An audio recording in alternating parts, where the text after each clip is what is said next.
بسم اللہ الرحمن الرحیم۔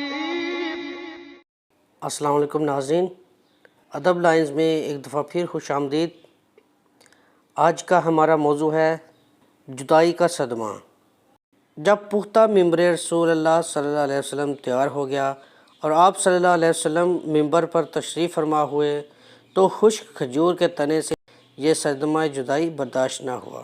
ممبر رسول صلی اللہ علیہ وسلم بننے سے پہلے حضور پر نور صلی اللہ علیہ وسلم خشک کھجور کے تنے سے ٹیک لگا کر خطبہ ارشاد فرمایا کرتے تھے۔ جب پختہ ممبر رسول اللہ صلی اللہ علیہ وسلم تیار ہو گیا اور آپ صلی اللہ علیہ وسلم ممبر پر تشریف فرما ہوئے تو خشک کھجور کے تنے سے یہ صدمہ جدائی برداشت نہ ہوا۔ اس نے اس طرح رونا شروع کیا جس طرح چھوٹا بچہ ماں کی جدائی سے روتے ہوئے سسکیاں لیتا ہے۔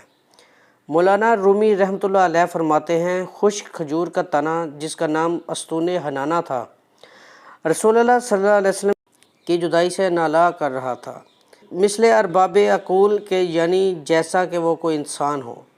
اس آواز گریہ سے اصحاب رسول صلی اللہ علیہ وسلم تعجب میں پڑ گئے کہ یہ ستون اپنے پورے حجم طول و عرض سے کس طرح رو رہا ہے۔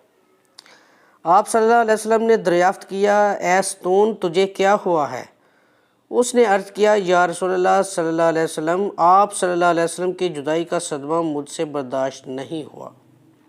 آپ صلی اللہ علیہ وسلم کی جدائی سے میری جان اندر ہی اندر جل رہی ہے۔ اس آتش غم کے ہوتے ہوئے آپ صلی اللہ علیہ وسلم کے فراق میں کیوں نہ آہ فغان کروں۔ یا رسول اللہ صلی اللہ علیہ وسلم، آپ صلی اللہ علیہ وسلم ہی تو جان کائنات ہیں۔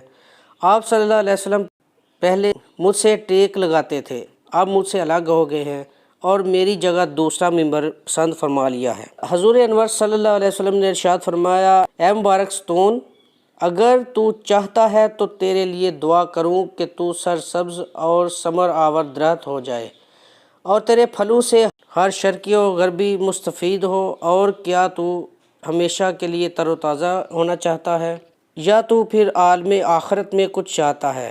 استون حنانہ نے کہا، یا رسول اللہ صلی اللہ علیہ وسلم، میں تو دائمی اور ابدی نعمت چاہتا ہوں۔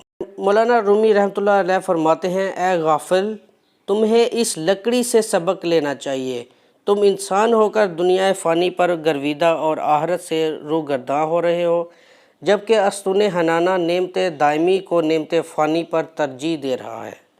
ترجمہ: پھر اس ستون حنانہ کو زمین میں دفن کر دیا گیا تاکہ مثل انسانوں کے روز جزا اس کا حشر ہو۔